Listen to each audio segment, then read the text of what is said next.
दोस्तों नमस्कार, मेरा नाम रोहित जोशी है और हम बारामासा के इलेक्शन कवरेज पर निकले हुए हैं उत्तराखंड 2022 के इलेक्शंस के कवरेज पर।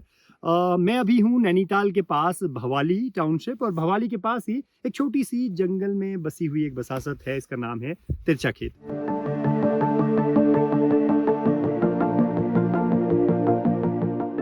तो तिरचा खेत के पास ही ये जंगल है, बड़ा खूबसूरत सा। तो हम लोग घूमने के लिए निकले हैं शाम के वक्त में। तो इसी के साथ हमारी इलेक्शन कवरेज भी चल रही है, रिपोर्टिंग भी चल रही है। मेरे साथ अभी हमारे एक दोस्त पत्रकार दिलीप खान है। मैं आपकी मुलाकात कराता हूँ दिलीप खान से। दिलीप जो हैं इन्होंने 2017 के जो उत्तराखंड असेंबली इलेक्शंस थे उनमें उन इलेक्शंस को कवर किया था राज्यसभा टीवी के लिए और कुछ शानदार रिपोर्ट्स उत्तराखंड से की थी। वो 10 से 15 दिन यहाँ ट्रैवल करके उन्होंने रिपोर्ट्स की थी उत्तराखंड के अलग अलग मसलों पर। तो दिलीप को और दिलीप के एक खास बात यह है कि पिछले कुछ महीनों से अब वो उत्तराखंड में ही आके शिफ्ट हो गए और यहीं से फ्रीलांसिंग करते हैं। तो दिलीप से हम जानना चाहते हैं कि आखिर 2017 में जिस तरह से उन्होंने इलेक्शंस को इधर देखा, इन्होंने कवर होते देखा, तो कवर किया, और अब जो 2022 के इलेक्शंस में जब ये यहाँ खुद आकर अभी रहने लगे हैं, तो एक जो आउटसाइडर जर्नलिस्ट जो यहाँ आकर स्टोरीज की तलाश कर रहा है या स्टोरीज को एक तरह से जो इलेक्शन कवरेज कर रहा है, उसके बाद अभी अचानक से 6 महीने पहले वो यहाँ आके ही बस जाते हैं और यहाँ रहना शुरू करते हैं। और यहाँ के जो ऑब्जर्वेशंस उनके हैं इस बार के मुझे लगता है कि बदल गए होंगे और एक नई किस्म का एक इंसाइट उन्हें मिल रहा होगा। तो पहले ही तो जो 2017 का और 2022 के इलेक्शन में उनको जो बुनियादी फ़र्क नज़र आ रहा है या जो उनको आभास हो रहा है, उस पर हम बात करते हैं। तो दिलीप आपका स्वागत है और आप बताएं कि क्या लग रहा है इस बार के इलेक्शंस में, क्या फ़र्क है पिछली बार के इलेक्शंस की तुलना में? शुक्रिया रोहित। देखिए, पिछली बार मैं दिल्ली से आया था रिपोर्टिंग करने, तो बहुत सारी चीज़ें हम लोग जो उत्तराखंड को लेकर देखते समझते रहे हैं, उन सारे इश्यूज़ को रिसर्च करके आना होता है, फिर लोकल जर्नलिस्ट से बात करनी होती है। अब की बार ये है कि बहुत सारे इश्यूज़ को मैं एक्सपीरियंस कर रहा हूँ। जैसे मुझे कई सारे दोस्त पूछते हैं कि उत्तराखंड में जाके शिफ्ट हो गए हो, कोई गाँव में शिफ्ट हुए, बड़े शहर में नहीं रह रहे हो, कैसा लग रहा है वहाँ पे? तो मतलब मुझे लगता है, मैंने मजाक में कहता हूँ कि देखो, दिल्ली में सुख है, सुविधा है, यहाँ पर सुख है। लेकिन ये जो सुख का मामला है, ये 10 से 15 दिन चलता है। जब आप आते हैं बाहर से, शांति लगती है यहाँ पहाड़ में, लेकिन ये धीरे धीरे जो ये जिसको आप कहते हैं कि एकांत में रहने आए हैं, ये एकांत अकेलापन में तब्दील हो जाता है। और फिर वो धीरे धीरे पता चलता है कि पहाड़ के भीतर जो गांव में बसावट है, वहाँ के लोगों के भीतर कितना अकेलापन है। उनके पास रोजगार के साधन नहीं है। दिन भर का अगर स्केड्यूल देखेंगे लोगों का, तो शाम के 4 बजे के बाद उनको दिन काटना मुश्किल हो जाता है। वो धूप सेकते रहते हैं और 6 बजे तक तो सब कुछ बंद हो जाता है। तो बहुत सारी चीज़ें हैं जो फर्स्ट हैंड एक्सपीरियंस कर रहा हूँ। और इसी तरह से जो उत्तराखंड का जो सबसे बड़ा मुद्दा भी है पलायन का, और उसके बाद जो घोस्ट विलेजेस बनने की कहानी है, तकरीबन 1000 से ज़्यादा जो विलेजेस हैं उत्तराखंड के, वो अब एक भूतिया गाँवों में तब्दील हो गए क्योंकि वहाँ अब कोई नहीं रहता। तो ये कहानियाँ भी यहीं से आती हैं और वो एकाकीपन जो वो कई बार हम देखते हैं, कई डॉक्यूमेंट्रीज में, कई फिल्मों में, कई गानों में अब अभिव्यक्त होने लगा है कि जो गाँव में रह गए बुजुर्ग हैं उनका एकाकीपन, जिसके बारे में हल्का सा इशारा दिलीप ने किया। बारिश होने लगी है और अच्छी खासी। तो हम लोग अब फिर वापस इलेक्शन की तरफ लौटते हैं कि पिछले बार जिन मुद्दों को आपने कवर किया था दिलीप, वो सबसे इम्पोर्टेंट खबरें आपने जो यहाँ से की थी वो किन मसलों पर थी उत्तराखंड की? देखिए, रूटीन स्टोरी तो बहुत सारी की थी, जो कॉन्स्टिट्यूंसी वाली स्टोरी होती है। देखना पीछे आप पत्थर है, तो बहुत सारी स्टोरी की थी। लेकिन जो 2-3 जो लंबी रिपोर्ट की थी, उसमें एक रिपोर्ट जो मैं आप लोगों से लगातार डिस्कस करता रहता हूँ कि जो गैरसैंण का मुद्दा है, और वो सतत मुद्दा है। गैरसैंण स्थिर है, जब से राज्य बना है तब से गैरसैंण का इशू है। पिछले इलेक्शन में जो मुद्दा था वही गैरसैंण आज भी छिटका। वो थोड़ा बहुत तो उसमें हलचल होती रहती है, बीच बीच में पॉलिटिकल पार्टीज की तरफ से कुछ घोषणाएं हो जाती है। तो मैं एक सिंबल के तौर पर हमेशा कहता हूं कि गैरसैंण की तरफ जब आप जाएंगे, तो चौखुटिया से लेकर गैरसैंण का जो रास्ता है, वो रास्ता इतना जर्जर है कि वो गैरसैंण का जो पूरा बिंब बनाता है ना, कि ये गैरसैंण का मुद्दा जितना जर्जर है, उतना ही वहां पर पहुंचने वाली सड़क जर्जर है। मतलब गैरसैंण राजधानी का जो रास्ता जितना जर्जर है गैरसैंण को राजधानी की तरह देखने का रास्ता जितना जर्जर है, असल में वास्तविकता में भी चौखुटिया से जब आप गैरसैंण की तरफ बढ़ते हैं तो उतनी ही जर्जर रोड आपको। दूसरा जो आप कई सालों से ऐसा है, ये बड़े दुर्भाग्य की बात है। दूसरा जो आप इशारा कर रहे थे घोस्ट विलेज की, तो दिल्ली से आने वाले पत्रकारों के लिए बहुत पिछले कई साल से ये बहुत लुक्रेटिव खबर की तरह लगता है कि घोस्ट विलेज क्या होता है। सुनने में बहुत एक बढ़िया नाम, कैची नाम लगता है। और उसमें भी आप देखेंगे 2017 से लेकर और 2022 से ये घोस्ट विलेज की संख्या लगातार बढ़ी है। जबकि कोरोना दौर में हमारी बात हो रही थी अभी हाँ, ऑफ इस रिकॉर्डिंग से पहले, तो हम लोग चर्चा भी कर रहे थे कि सरकार ने कई सारे जो पलायन को लेकर चिंता है जताती रहती है और लोगों से अपील करती रहती है कि आप आइए वापस पहाड़ में। अब लोग आ गए हैं और लोगों के पास करने के लिए कुछ नहीं है। हाँ, मतलब कोई योजना नहीं है जिसके बारे में दावे सरकारों की तरफ से हमेशा रहे कि हम पलायन को लेकर कोई एक ठोस नीति बनाएंगे तो और लोगों को भी वापस बुलाएंगे। कुछ दुर्भाग्यजनक घटनाएं कोविड के साथ हुई और वापस लोगों को अपने रोजगार जब वहाँ शहरों की तरफ छिन गए जहाँ वो रोजगार करने गए थे, तो जब वो गाँवों की तरफ लौटे तो सरकार के पास कोई एक्शन प्लान ही नहीं था कि उन्हें कैसे कैटर किया जाए, उनको कैसे इन्वॉल्व किया जाए उत्तराखंड के लोगों को उत्तराखंड और उसमें एक डेटा बहुत इंपॉर्टेंट है जो दर्शकों के लिए हो सकता है कि काम का हो कि उत्तराखंड स्टेट में लगभग 16,500 गांव है जो काउंटेड विलेज है सरकार की तरफ से।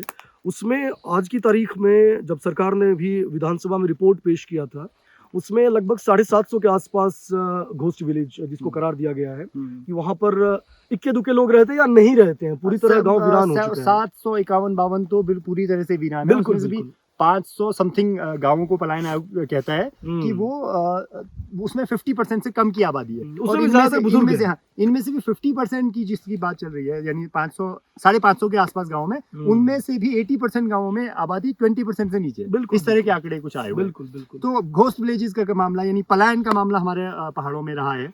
और अभी का जो इलेक्शन का सिनेरियो है, अब हम उस तरफ आते हैं थोड़ा सा कि इलेक्शंस के बारे में, जैसे कि पिछली बार का जो आपका एक्सपीरियंस था वो क्या था और अभी के बारे में अभी क्या चल रहा है? पिछली बार मैंने घूमना शुरू किया था, रामनगर से इन किया था और हल्द्वानी होते हुए पूरा ये कुमाऊं का इधर से मैं ऊपर की तरफ चला गया था। तो पिछली बार मुझे कांग्रेस का कोई नामलेवा नजर नहीं आ रहा था। हल्द्वानी सीट पे जरूर इंदिरा हृदयेश लड़ रही थी, वो जीती भी, तो वहां पर लग रहा था कि कोई फाइट है। और दूसरी सीट थी रानीखेत की सीट, तो जो 2 सीट इस इलाके में कांग्रेस को मिली, हो सकता है 1-2 सीटें और मिली हो, तो वहां पर कांग्रेस विजिबल थी, लग रहा था कि यहीं इसी सीट पे कांग्रेस फाइट में है।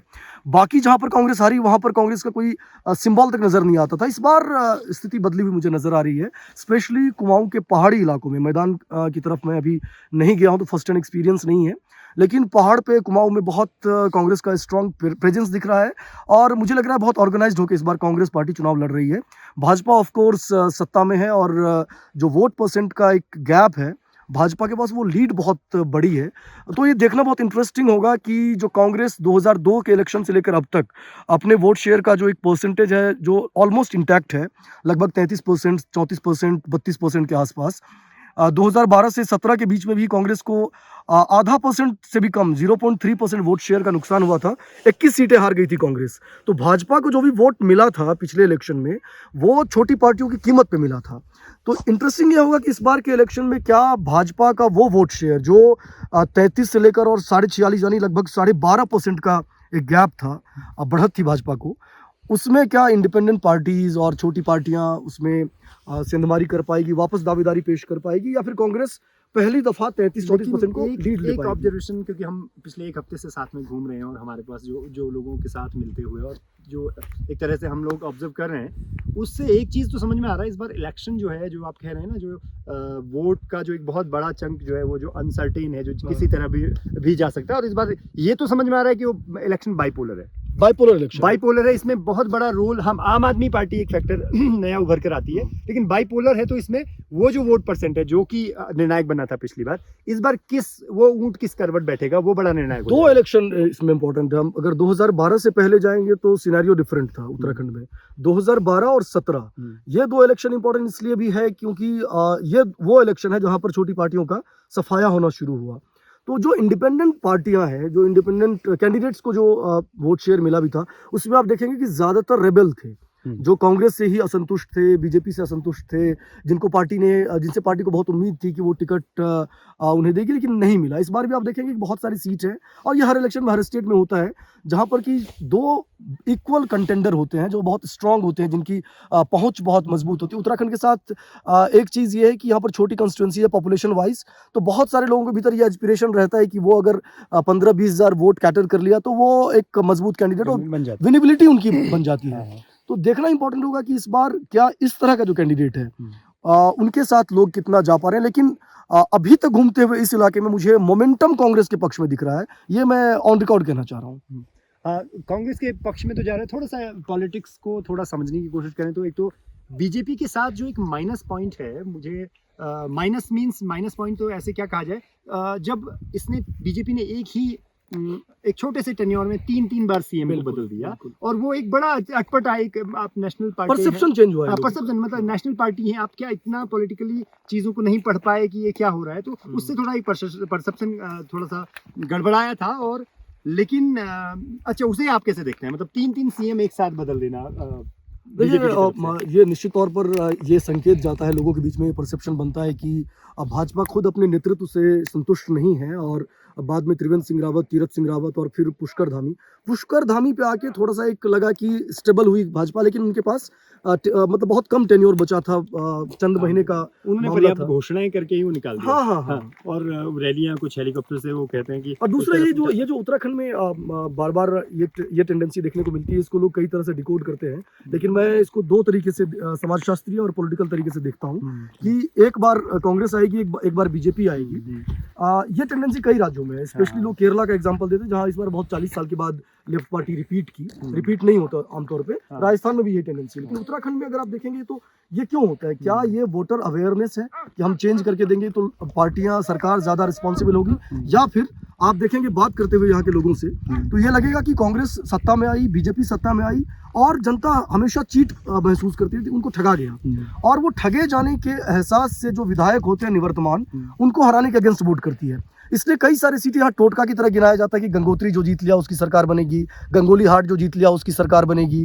तो कई, चूंकि 4-5 इलेक्शन ही हुए हैं, और ये टेंडेंसी इस तरह की कई सारी 10 एक सीट है जहाँ पर जो जीता उसकी सरकार बनती है, कई सीटें जहाँ पर जो हारा उसकी सरकार बनती है, लेकिन लोग मतलब ठगे हुए महसूस करते हैं, चीटेड महसूस करते हैं। अच्छा, यहाँ पे अभी हम लोगों ने कुछ घटनाक्रम देखे हैं पिछले दौर में। कांग्रेस को मुझे लगता है अभी इसलिए भी लीड दिखाई दे रही है, एक तो एंटी इनकम्बेंसी और ये ट्रेंड वाला भी लोगों के जहन में है, ट्रेंड वाला भी है, लेकिन में। तीसरा एक बहुत इंपॉर्टेंट बात हो गई है कि जो पिछली बार जो कांग्रेस के जो बागी हो गए थे और जो बीजेपी में बड़े कदावर लीडर, जिनमें से कि 2 तो अब वापस लौट आए हैं कांग्रेस में, घर वापसी होगी, और तीसरे सतपाल महाराज अभी बरकरार हैं बीजेपी के साथ। तो ये 2 कदावर नेता, ऐसे 2 नेता जो कि न सिर्फ अपनी कॉन्स्टिट्यूएंसी बल्कि अपने आसपास की कॉन्स्टिट्यूएंसीज को भी प्रभावित करते हैं, और वाकई में मतलब दमदार लीडर माने जाते हैं, हरक सिंह रावत और यशपाल आर्या।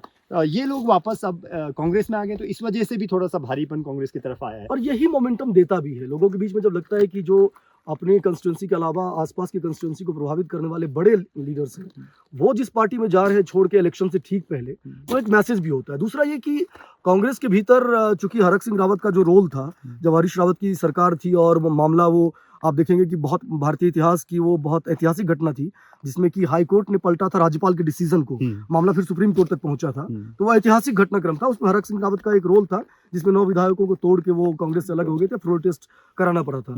तो ये ऐसा अटकलें लगाई जा रही थी कि हरीश रावत मानेंगे कि नहीं मानेंगे। अगर कांग्रेस की साइड से हम देखें इस पूरे घटनाक्रम को, हरीश रावत के इंडक्शन को, तो एटलीस्ट स्ट्रेटेजिकली और इलेक्शन के समय जो टैक्टिकल स्टैंड होता है, उसमें कांग्रेस ने बहुत एक मैच्योरिटी दिखाई है हरीश रावत ने, एटलीस्ट की ईगो को सामने नहीं आने दिया। और इसमें एक और चीज हमें देखना चाहिए कि एक तो ये बात है कि ये मैच्योर डिसीजन है कांग्रेस की तरफ से कि उन्होंने हरक सिंह रावत को वापस ले लिया, और हरीश रावत ने अपने ईगोज को नहीं आने दिया। लेकिन इसमें एक दूसरी बात कर रहे थे कि जैसे अभी तक वो कि ये तो अब अपर हैंड हरीश रावत का हो गया, उजाड़ू बल्द वाली बात कर रहे थे, उजाड़ू बल्द कहा करते थे उनको, तो जिसको उजाड़ू बल्द कह के 4-5 साल से हरीश रावत अटैक करते थे, उसको अब पार्टी में मिलाया, और अब कोशिश कर रहे हैं कि साथ मिलकर चुनाव लड़े।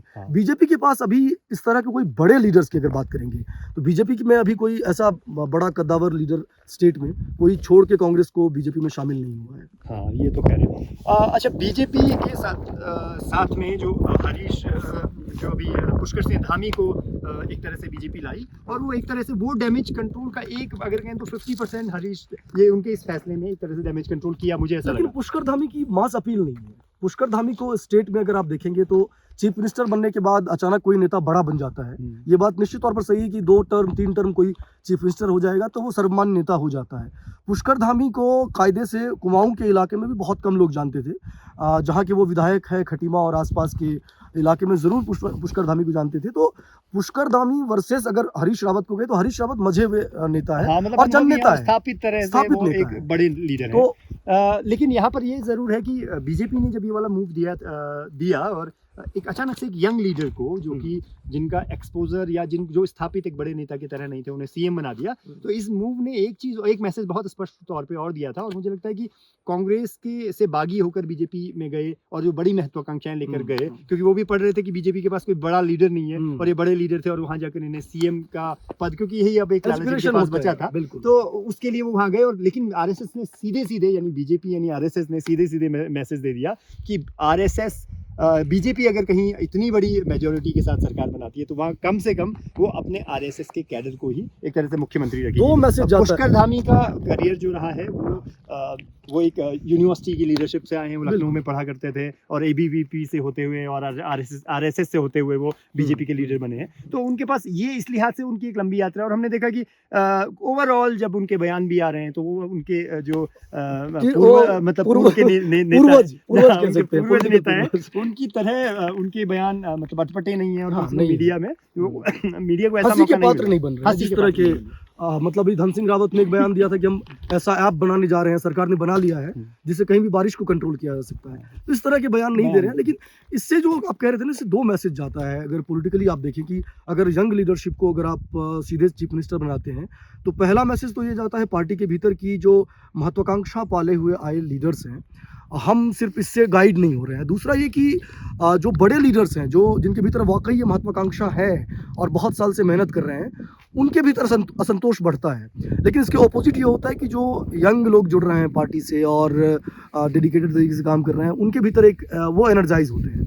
हालांकि हम एक ऑब्जेक्टिव ऑब्जर्वेशन अपना रखना चाह रहे हैं कांग्रेस के, जैसे हमने कहा कि उसको थोड़ा सा लीड इस बार पिछली बार की तुलना में दिखाई दे रही है, लेकिन बावजूद इसके हमें ये बात भी नहीं भूलनी चाहिए कि कांग्रेस के अंदर और कांग्रेस के भीतर जो चल रहा है कश्मकश, चाहे वो छोटी छोटी कॉन्स्टिट्यूएंसीज की सीट, जैसे गंगोली हाट की कॉन्स्टिट्यूएंसी बहुत निर्णायक नहीं है, लेकिन वहां पर नारायण नाम को टिकट नहीं दिया गया, खजान गुड्डू को, जो जिसने पिछली बार कांग्रेस को हराने का सबब बना था, उसको टिकट चला गया। इसी तरह से अभी अल्मोड़ा की जो बहुत महत्वपूर्ण सीट है, क्योंकि अल्मोड़ा उत्तराखंड की एक तरह से पॉलिटिक्स में बड़ा इंपॉर्टेंट, होल्ड पे चला गया सब कुछ। हाँ, वो सब कुछ होल्ड पे चला गया। हरीश रावत वहां से उस तरह की मतलब जो लेग पुलिंग है या जो अंतर भीतरी कला है कांग्रेस का, वो एक तरह से उसके लिए ड्रॉबैक पैदा कर देता है। या इवन अभी हरीश रावत ने जब अभी एक तरह से रोते हुए भी कहा जा सकता है जिस बात को, कि वो उन्होंने एक बार अभी बीच में एक स्टंट दिखाया था, नाराजगी जताई, और उन्होंने देवेंद्र यादव जो दिल्ली से भेजे गए थे, जो उत्तराखंड के प्रभारी थे, उनकी भूमिका को लेकर उसमें रंजीत रावत का भी उन्होंने नाम लिया था इशारों से।